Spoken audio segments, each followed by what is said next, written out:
From MZ Studios in Dallas, Texas, you're listening to the Tennis Revolution podcast.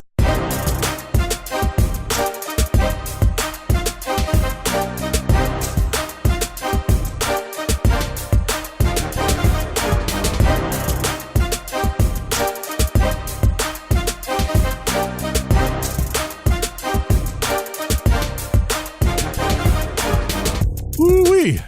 Let me tell you, all right, so in honor of the Australian Open being over and having no real tennis to speak of, I went and checked out some real tennis. I was going to say, all tennis is real tennis. In America.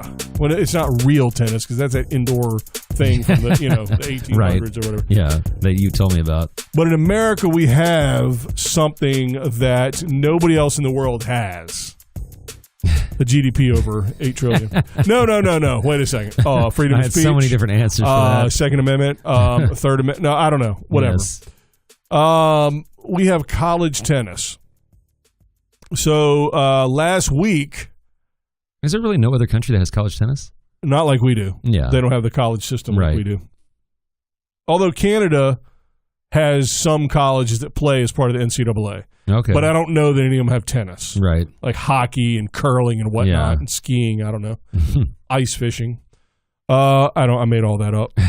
Except about the part with colleges in Canada that participate. But I don't know in what. Right. And it's not a lot. It's not, So, anywho, what was I saying? That you went and saw college tennis. The real tennis. Real tennis. Yeah. So I went and watched TCU, the old Horned Frogs. Dragged my daughter to watch, and the Horned Frogs are here in Fort Worth, and in the Big 12, they've won the Big 12 a few times. I don't know the exact stat, but it's multiple times within the last 5 or 6 years. Like maybe they've won it 4 in a row. Right. I could be wrong, but that also could be right. Well, I was going to say they're typically a ranked team at least for sure. Yeah. I think right now they were at 22 when I saw them. I don't know what they are now. Anywho. And so they're a good team on the national scene, but also they really push hard to do a lot of stuff to get fans out, and they've been one of the top teams in the attendance race over the past 5 or 6 years or whatever. Okay.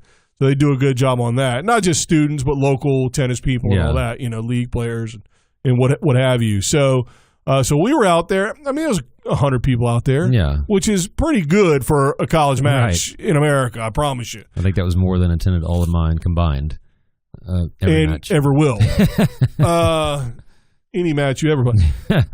So we went out there, and they were playing Loyola Marymount from California. And the weather wasn't bad, actually. It's been up and down here lately, but it wasn't bad. And so now what they do, this is the thing I hate about college tennis, but it's not my team, so whatever. But they play 1 through 3 doubles. Right. And if you're American, you probably have some sense of how college tennis works. Maybe if you're not from here, you may not. So they start out with 1 through 3 doubles.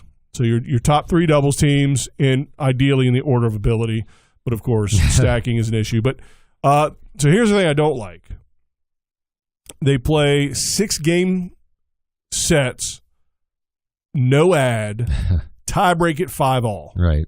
So when you sit down, the match is over. It might be tiebreak at 6-all. Either way, it's way too short. Right. And that's it. Not 2 out of 3. They play 1 set for the match. And the match doubles definitely lasted 30 minutes, and that was a long one. And they're only playing for 1 point out of all 3 of those matches. So if you win 2 out of 3, the third match stops immediately, and they don't finish it, and you go up 1-0 or down 1-0 if you didn't win 2. And then that's it. And then you go into singles, and singles is 2 out of 3 sets to 6 games, but it's also no ad, which I don't like. But that's neither here nor there. But the atmosphere of college tennis is different. They do address the rules about hollering and carrying on. So you have to do the same thing you would do at any NCAA event, which is you can't be shouting obscenities, no racial stuff. You can't, nothing, that would be intimidating or threatening, all that kind of stuff. Can't talk about somebody's mama unless they're playing mixed doubles, whatever. And so all that. But other than that, if you're sitting right behind court 2 and you've got court 1 and 3 on either side and they're in the middle of a point, but court 2 finishes the point, you can cheer your face off. Yeah. There's no Wimbledon, all quiet, pardon me. So you don't have to, tone it down. And so it can get loud and all that kind of stuff. So that was the atmosphere we went into. TCU won 4-0. So they won the doubles point, and then they won 3 out of 6 singles, and then they stopped. Right. Now, I'm not in favor of stopping. Well, I was going to say, I don't know why they would stop unless they had another match that day or soon. I don't know if they did that day, but maybe the next day. But they won the match. So ultimately, I think they should have to finish. And I think like in a lot of times in maybe conference play they do. I don't know. For rankings, who knows? I don't know. But anyway, so it's a pretty raucous environment. It's a lot of fun. The players are getting way more energy than you see in a pro match. Right. Now, granted, the pro match, they're playing a lot of matches all the time, and they do it for a living. And there's no team behind. It's just you, or your doubles partner, which to me, 2 people does not a team make. I understand it's 2 people, but it's still not an individual sport. And so it was a great event, a lot of fun, and TCU will be moving up in the rankings and all that, which nobody out there cares about unless you're a TCU fan. But in college tennis in general, there's something to offer for fans, and most of the time, most of these big programs do a lot to encourage people to come out. And so they are fan-friendly, even if you're not involved with you're not donating or whatever, you're just a local league player, you're into tennis, and et cetera, there's a place for you to go. Well, and I was going to say, if nothing else, that the positive of that short format is you get exposure to singles and doubles in a short amount of time, and even from 1 to 6 of varying skill levels, you're seeing enough difference in level to kind of get something out of it, no matter what you're looking for. Although I will say that poor number 6 guy, I think maybe his parents were down there. That's it, right? But if the match was close and he was about to finish to determine the match, then everybody's going to run down to that match because each singles match gets 1 point. So you're playing for a total of 7 points, 6 singles and 1 doubles point overall. So whoever gets to 4 first wins. Yeah. And so what I can tell you is if you are in an area where you have a local college,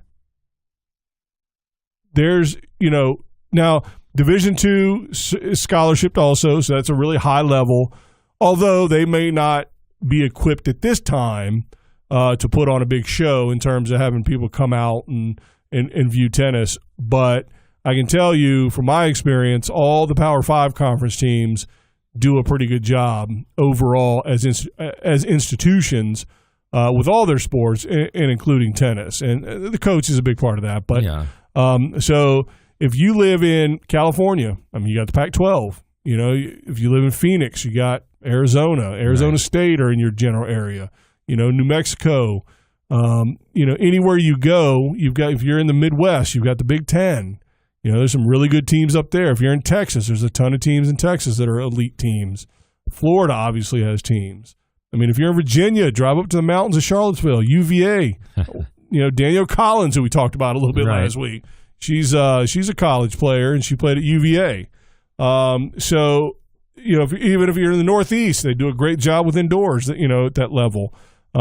Syracuse or, whoever. Some of them only have women's programs. Some have both. But, check out just get on their website. Just Google college and then tennis, men's tennis or women's tennis, and take a look at their schedule. And all you have to do is show up at the match time or a little before, or honestly a little after. It doesn't matter. Most all of them have big electronic scoreboards or some form of whatever. They'll have officials in chairs for the most part, especially the Power 5. And sometimes for doubles, they'll have a chair official and one person on a line, and then they'll split out to singles, and they'll have one chair official, and that's it, one chair umpire to keep things going. Right. And it's a lot of fun. And yes, I know one of the drawbacks is there's a bunch of international players. I get it.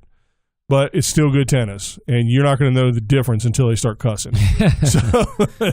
Well, and I was going to say, I don't think, when you watch a sport, you're looking for the highest level you can see, and college tennis is by far the highest level of tennis in most cities.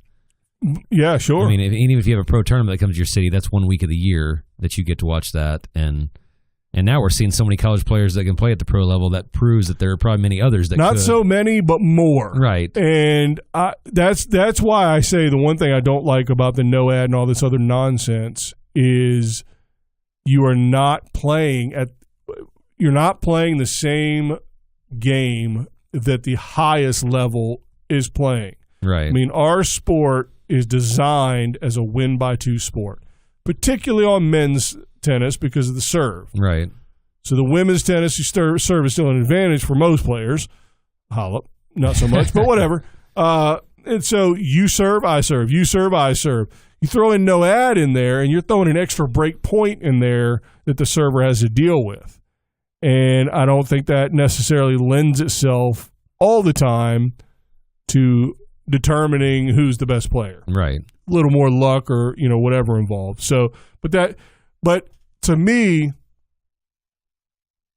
if American tennis ever wants to achieve the heights of the 70s and early 80s and beyond, I think we have to work towards getting college tennis closer to what college basketball and college football look like. And then just to a lesser degree, college baseball, college hockey. I mean, they have a farm system, so it's different, but nonetheless.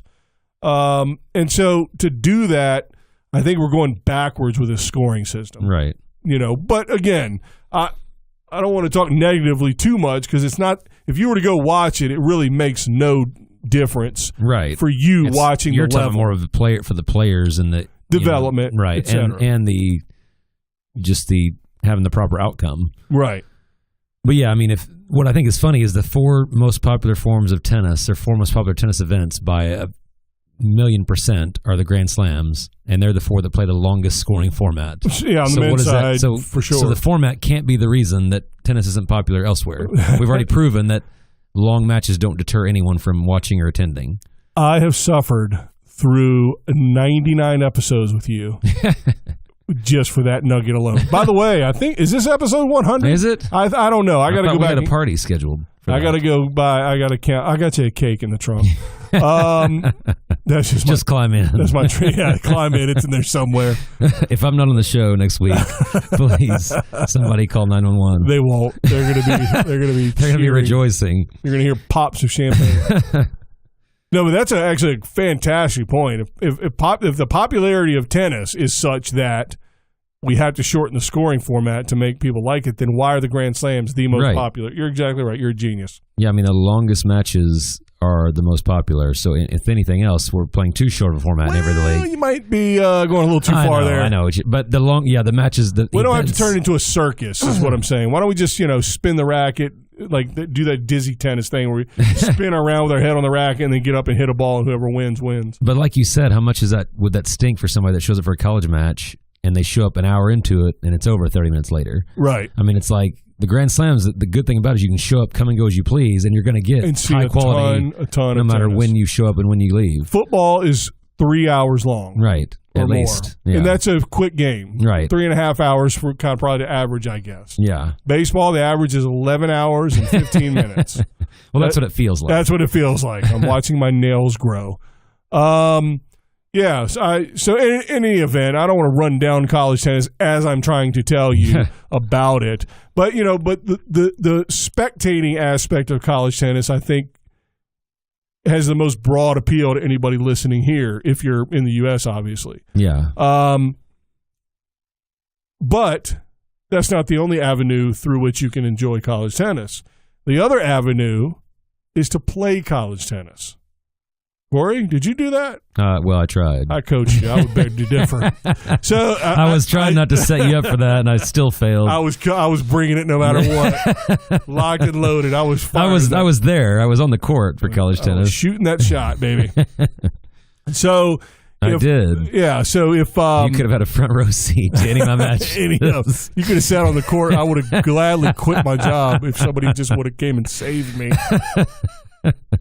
So I joke, of course. Of course. It was wonderful to have you on the team for that one semester. So felt longer. Listen, it just reminded me how great the rest of my career has been. That's what it. Well, seeing my backhand made all your other players look like they had great backhands in comparison. My tennis knowledge was stretched to the limit with that backhand. All right, sorry, off on a tangent about us. Sorry. That's right. We'll reminisce and gaze in each other's eyes later.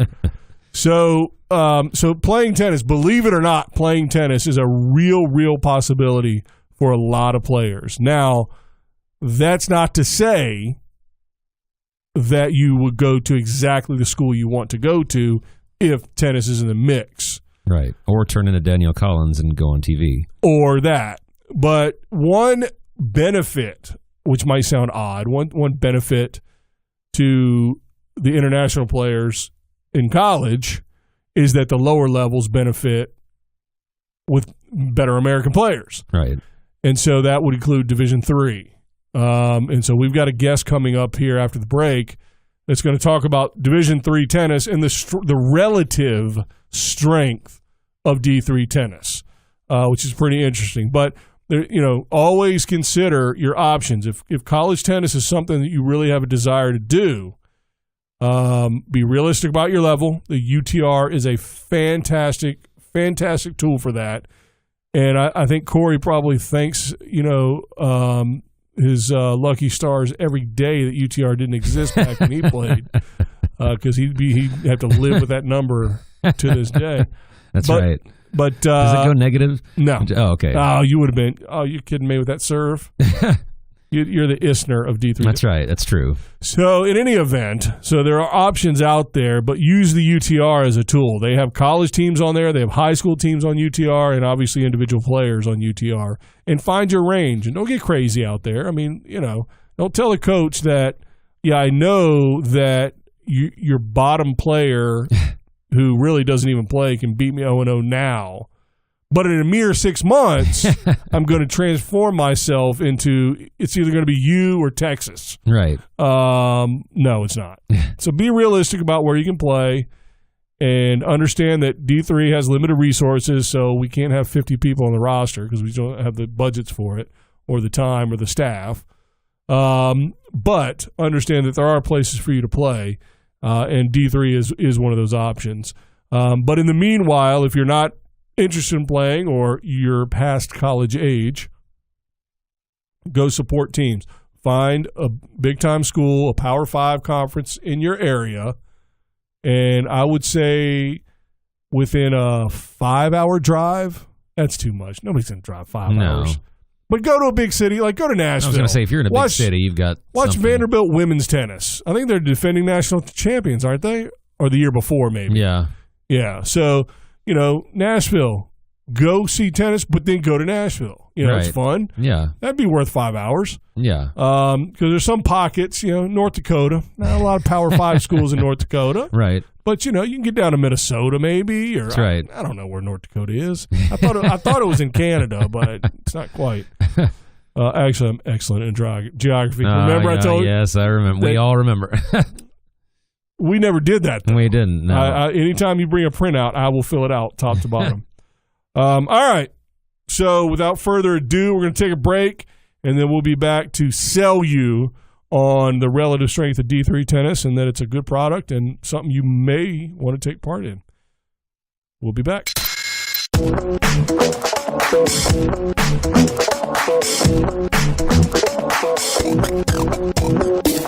It's time to join the revolution. Go to our website, tennisrevolutionpodcast.com, to get the latest episodes, email us your questions and comments, or give us show ideas.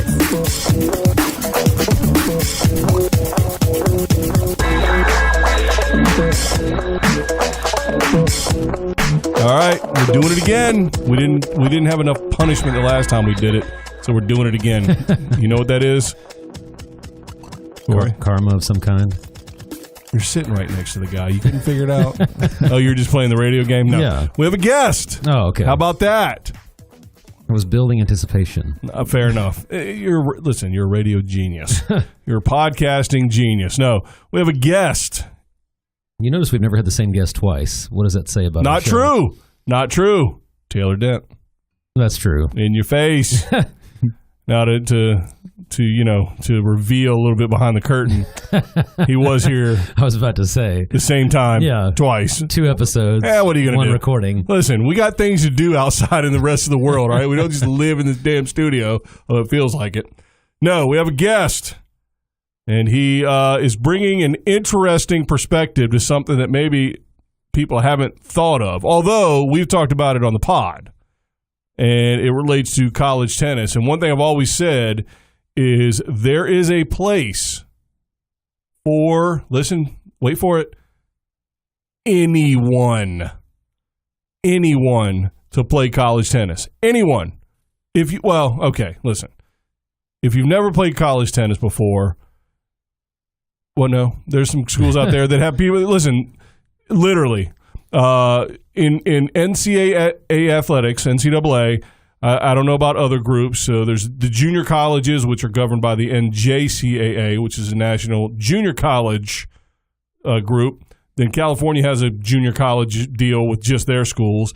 And then there's another body called the NAIA, which that's the Wild West. So I have no idea. I don't even know if they have rules. But for the NCAA, there's 3 divisions, Division 1, 2, and 3. Everybody knows Division 1.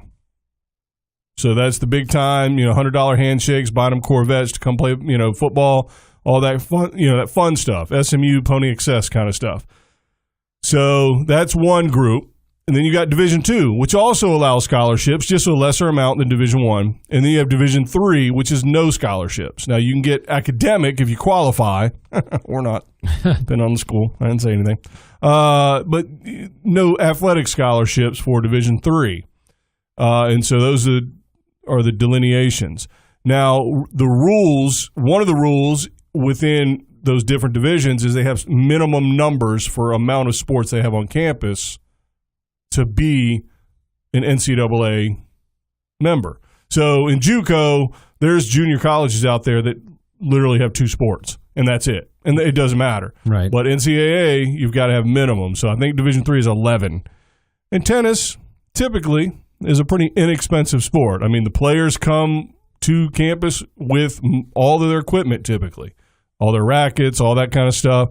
And they're small. The rosters are small, so you don't have to travel in giant buses and that kind of thing. And most of our competitions are an up and back situation. You're not, football, you're taking, 100 guys and 9 buses 2 miles down the road, and you stay overnight for home game. It's a whole situation. Right. But tennis is not. So a lot of times colleges will have tennis on their campus to keep their numbers, so that, meet the minimums, and it's an inexpensive sport. And for Title IX purposes, men and women's tennis, they have both, and it's all lovely. So why did I just give you a history lesson of NCAA sports or whatever?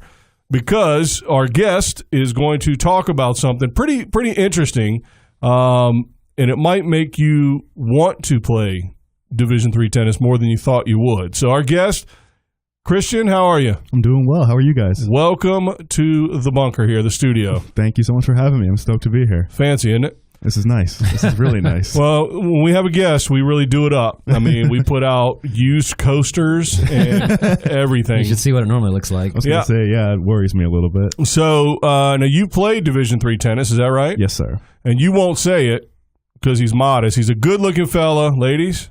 Good-looking or guys, whatever. I'm not judging. Good-looking fella. Tall, handsome, strong, and a pretty damn good tennis player, I might add. And he played college tennis. Now, where'd you play? I played at Carleton College up in Northfield, Minnesota. Nice. So graduated back in 2016. So your season lasted 3 days. Right, exactly. Nice. We got outside twice a year, and it was the best day of the year every time. Wow. It's like playing tennis in Siberia. Wonderful. So basically, for training, y'all just broke rocks and stuff and hunted polar bears. Like Rocky going through these. Exactly. Good Lord. All right, I changed my mind. Forget playing D3 tennis if you have to play somewhere like that. Forget it. North of anywhere, yeah. No. Honestly, they have a good program. It's not as good since you left, of course, but that's not true. They are much better now. They're fantastic. So now you mentioned to me, and that's why I wanted to have you on the podcast. And this is the only reason because your voice is terrible. Nobody wants to hear your. We can't put your picture on Instagram. We'll explain that later. Yep. He's a listener. He knows. Oh, okay. So, I was talking to you, and you said something to me, and it tickled my fancy, if you will. Okay. You mentioned that tennis, Division III tennis, is the best in terms of the level relative to its Division I counterparts out of all other sports. So in other words, if you go watch Duke basketball, right, Cam and Crazies and the whole thing, and then go watch Division III basketball, even the top level, men's basketball, vast difference. So in other words, that team, I don't even know who the top, I don't even care. I don't want to mention any names, but whoever top couple D3 basketball teams are, go into Duke and play them. It's going to be a bloodbath. Right. However, you take one of the top tennis teams in the country in D3, and they go play a UVA or a Duke or somebody, and it's going to be much closer. Still a bloodbath, but a much closer bloodbath, and the level looks a lot more similar. Is that kind of a good synopsis of your theory? That was my hot take that qualified me for this podcast. So it doesn't take much. That got me in the door. It here. does. Well, listen. First of all, nobody cares about your dumb ideas. I know I don't. However, the reason I wanted you and that hot take on the pod is because of the idea that we talk about that.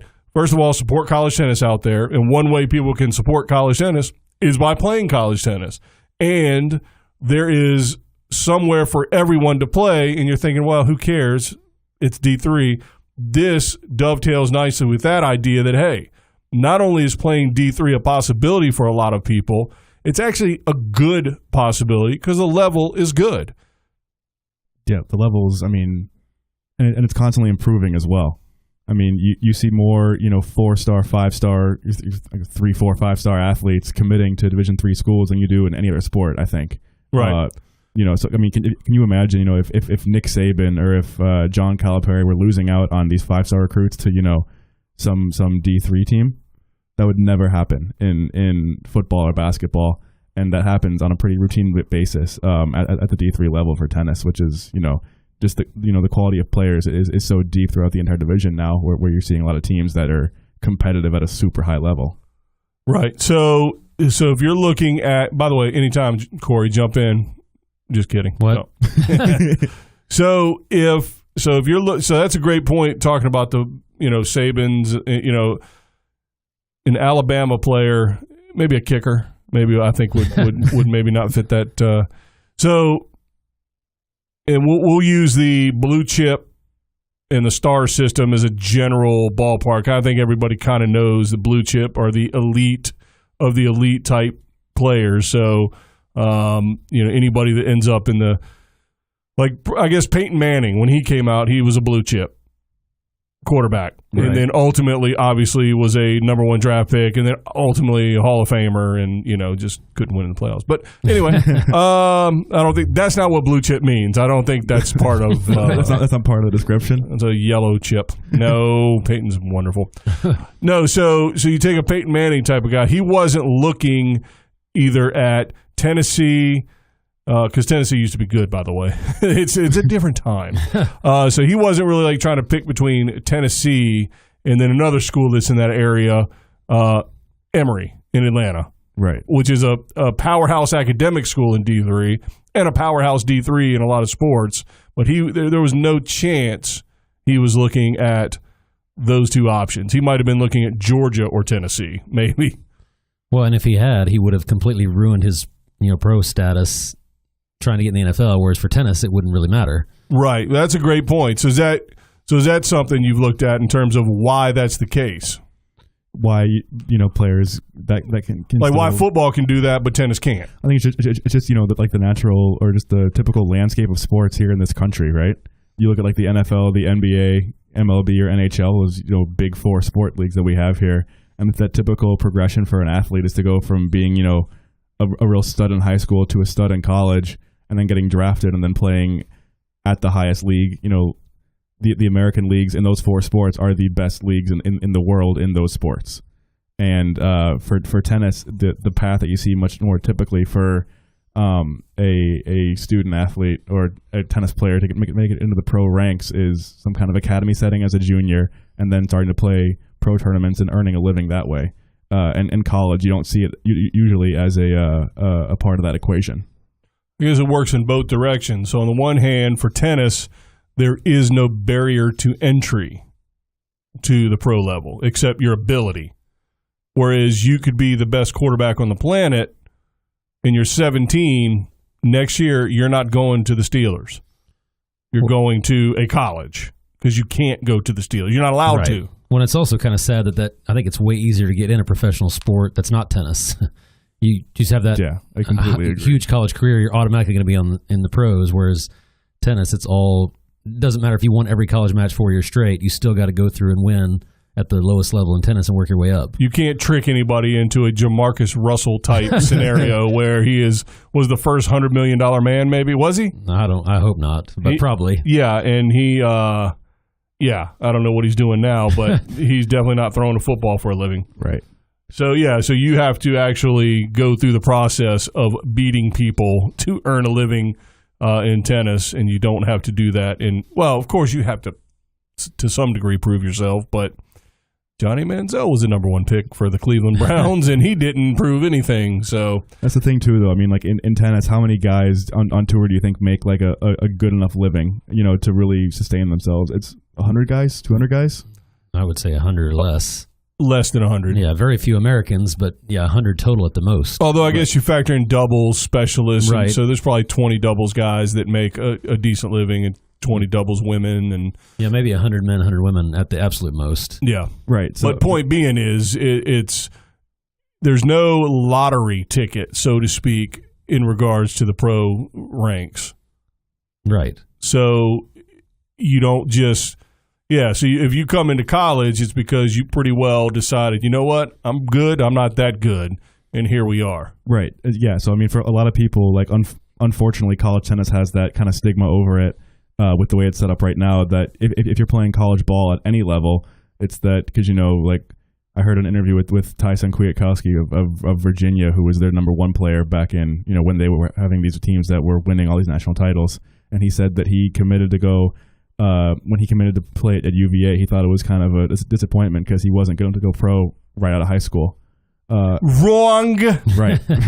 But I mean, he's now, doing great things on the, the futures and challenger level, and has made a U.S. Open appearance, and he's an amazing player.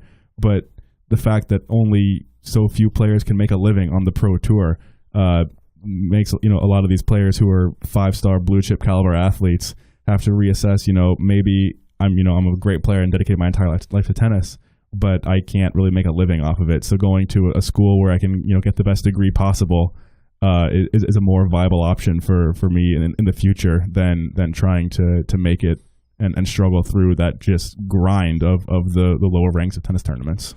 Well, it's hard to trick anybody else or fool yourself for the most part that you're going to make it at that level in any level professionally in tennis, because again, the NFL, you don't ever play any NFL players prior to getting a contract. Right. You know what I'm saying? Yeah. You may dominate college players, a la Johnny Manziel. I hate to beat that guy down here. No, I don't. He didn't play anybody in the NFL and then got a giant contract and then did not do well at all. Well, it was good for me. I enjoyed it. But in tennis, you can't do that. You're not tricking anybody. So I do think that assessment is probably made more honestly and probably earlier with tennis players. And so then they do look at that option. Hey, free college, great experience playing 4 years. And on the rare occasion, like you said, like James Blake, Harvard, right now, John Isner, Georgia, Kevin Anderson, fighting Illini.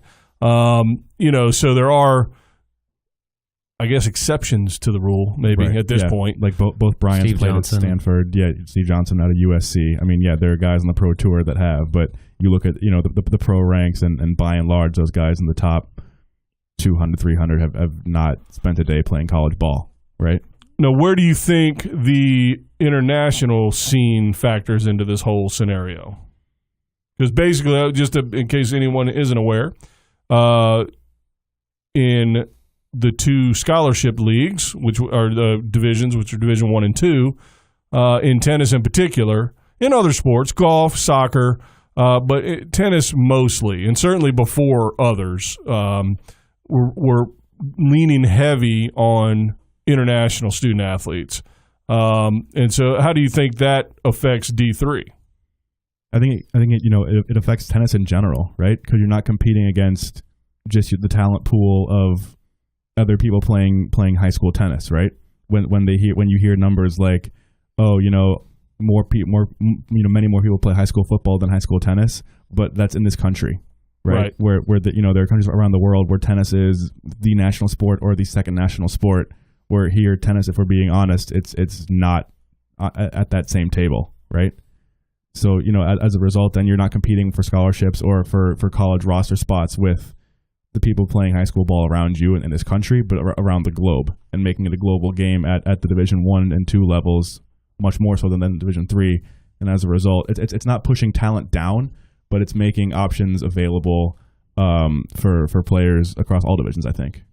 So a little bit, it's pushing talent down. I mean, so if a top 120 guy in America isn't getting a look at maybe his 3 or 4 top schools he wants to go to, maybe he looks at another option. He doesn't want to go to some school in the middle of nowhere. So there are fantastic benefits to going to some of these great academic schools. And so where you set up your life for, the rest of your life, your career, if you come out of any of these schools, like the top 10 schools last year in D3, I think were like Middlebury, Bowdoin, Chicago, Emory, Williams, Claremont, Amherst, Gustavus up in Minnesota, and then Carnegie Mellon. And I'm forgetting. Those schools are okay. Those are all phenomenal schools. But you look at other, D3 schools, Caltech, MIT, Tufts, these are big names, right? Like in the academic scene, right? Yeah, where degrees from those schools mean something, and it's not a coincidence that they have really solid tennis programs as well.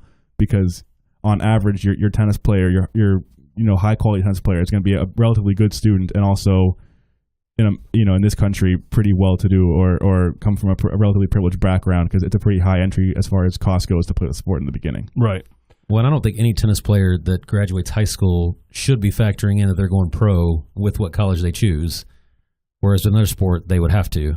The basketball, football, you're going to have to, hockey, you're going to have to factor that in on what, if I go to this school, what are my odds of getting on the tour, whereas in tennis, they can just pick the place that has the best program for them. The money they get factors in probably, but just take whatever academic program you like the most, and you're still going to get to play tennis. If it's D1 or D2, you're going to play tennis and not pay anything. And it doesn't really matter. Once you graduate, you still have the same option to go pro or not go pro. With a degree from a school, yeah, exactly. So yeah, if I'm a guy in college right now where I have the option to go play for a school, I don't want to throw it under the bus. So a school, a mid-major kind of you try to be nice. Don't be nice. Even one that's not even fitting to what you're looking for. So a school like Southern Illinois Carbondale, because they don't have a men's program anymore. So I can't offend them because they don't have a team. If I'm looking at a school like that, or a school, for instance, like one of these Amherst, Williams, Emory, schools like that, where coming out of it with that degree, it opens so many doors for you in the real world.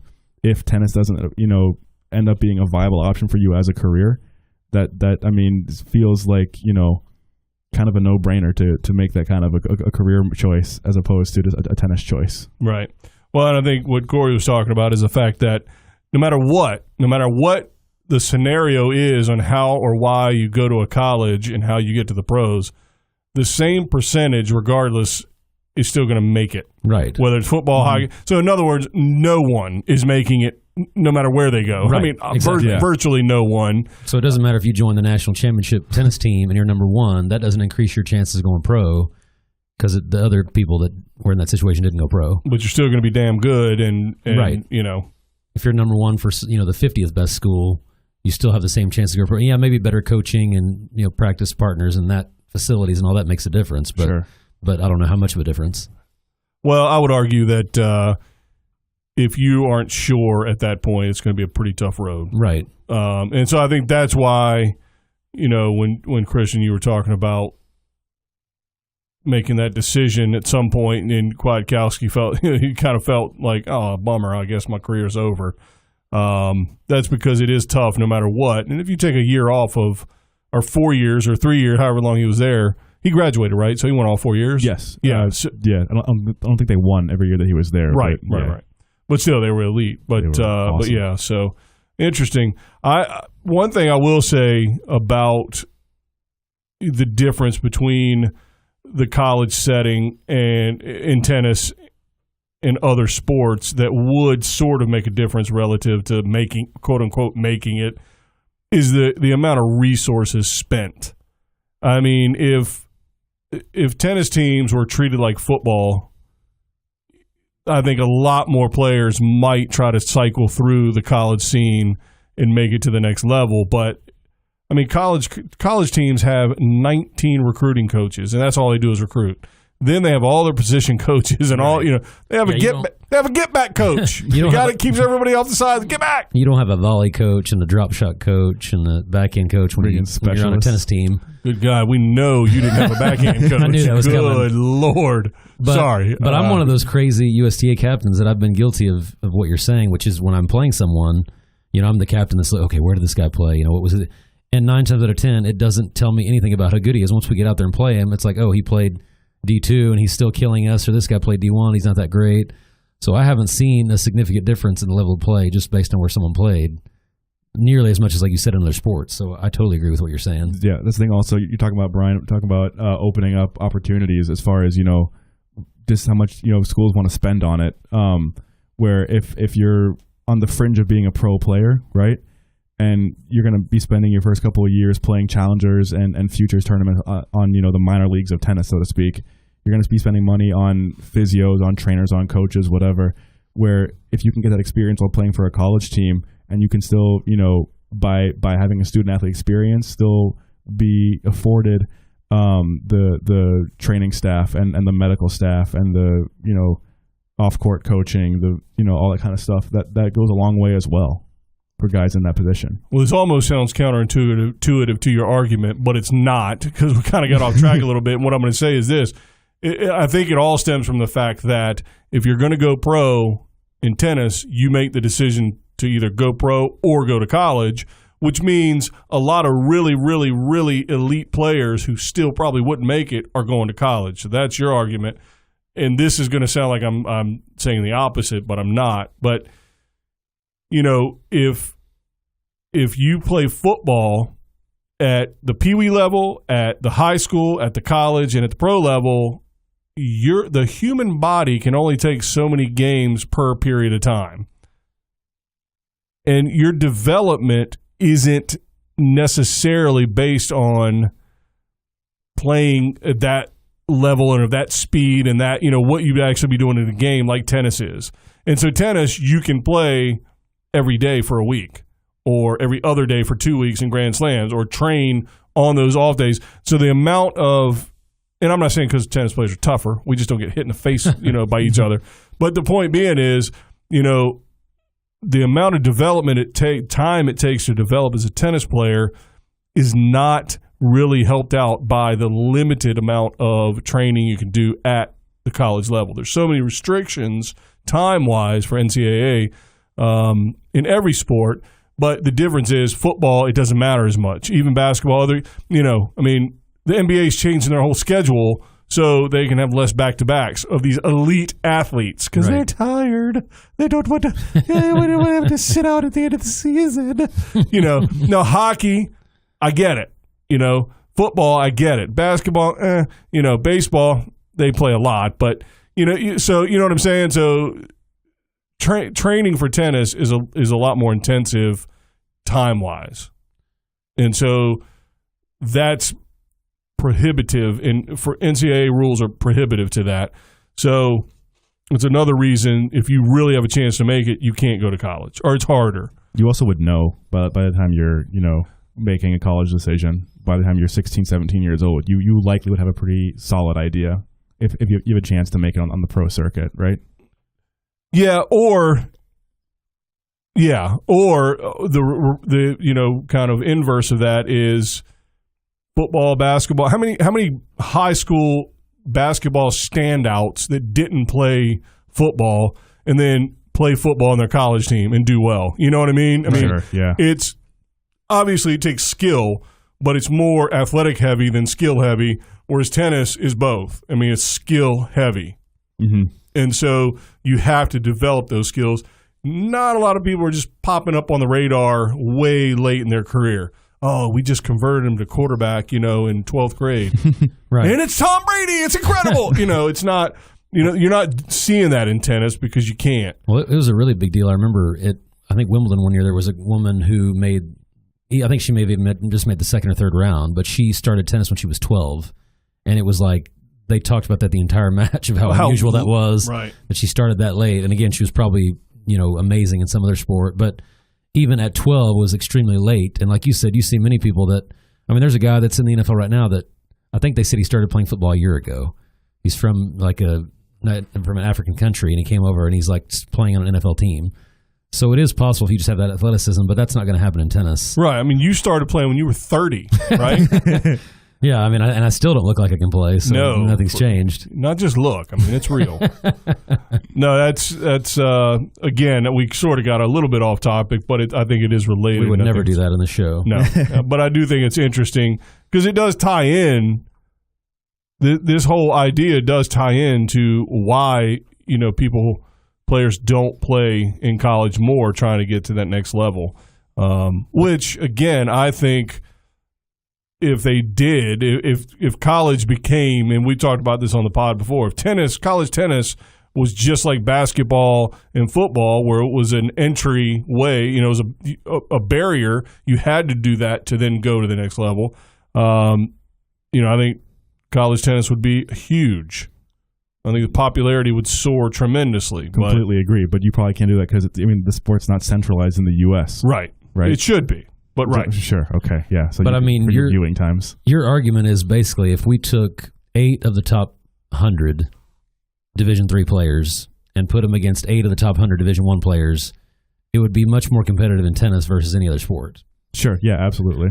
And I don't think even if the quality of players, right? And I don't think the score would give you a true indication because the way that scoring is set up in tennis, you could be really close to someone in level and still lose by a bad score. Yeah. But, when football and basketball are timed. He just said that because of his match last week. Yeah, exactly.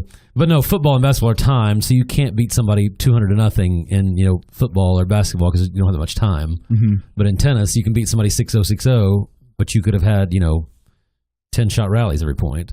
So you still could have challenged them, but you still, lost badly. Yeah, so it's a hard way to quantify it, but I know what you're saying. It's tough when all that I'm going on is like, oh, here's the quality of them when they were high school players as recruits. But when you have people that are, in the top 30 in the country that are considering, these schools and that are, playing eventually at the same level, right? It makes for it paints a nice picture. Because of course, if you decide to go to D3 and you're at that level, we never get. Well, that's not true. We do get to see it because you do play a lot of various levels play other levels. So sometimes you do get to see it. But you're exactly right. I mean, there's not a lot of blue chips looking at D3 in any sport, baseball, football, basketball. I don't know much about hockey in terms of college hockey, but right. I'm assuming that's also the case. Well, hockey's weird. They got juniors, and then you got to go back into college hockey as well. It's a whole weird setup there. And to some degree, you're also talking about an international sport, right? That Canada mainly, but still Northern Europe. A lot of Well, how much do you think it factors in that if I'm accepted to Florida or Stanford or some big tennis school, Georgia, but I'm going to be the number 8 player? or I go to a D3 school and I'm going to be the number one player. I think that's got to factor into some of these people's decisions too. Yeah, definitely. That's got to be like a personal Whereas thing in as football, well. you'd rather be the back. Yeah, I'd rather be the backup quarterback for Alabama probably than the starting quarterback for a D3, maybe a lower D1. Right. But you're not going to go start for a D3 school as opposed to playing for one of those huge D1 football programs. Sure. Yeah, because of the fan love that you can get that comes along with that is honestly much greater in sports that aren't tennis. Right. Just the way that's set up, unfortunately. It's not going to help your development too as a player to be number 9 or 10 on a great school as opposed to being number 1 on a school where you're getting to play and travel and compete in national championships and that kind of thing. Right. Yeah, exactly. And also, not to, diss what you're talking about, Georgia, Florida, the schools like that, but there's also a good chance that the D3 counterpart that you would be able to apply to or get into would be largely better academically. Right. Which is all as we've said, they should be factoring in unless... By picking a smaller division. Right, yeah. What you might be giving up, quote unquote, by saying that, you gain. The experiences that you're going to have are going to be, fantastic. I'm clearly preaching now just because I enjoyed my time playing college ball. But, yeah, you look back on it very fondly, I'm sure. At any level, you have great memories, but, traveling with teammates, all that kind of stuff, it makes for an awesome 4 years, no matter where you end up. Right, and it doesn't feel like I settled.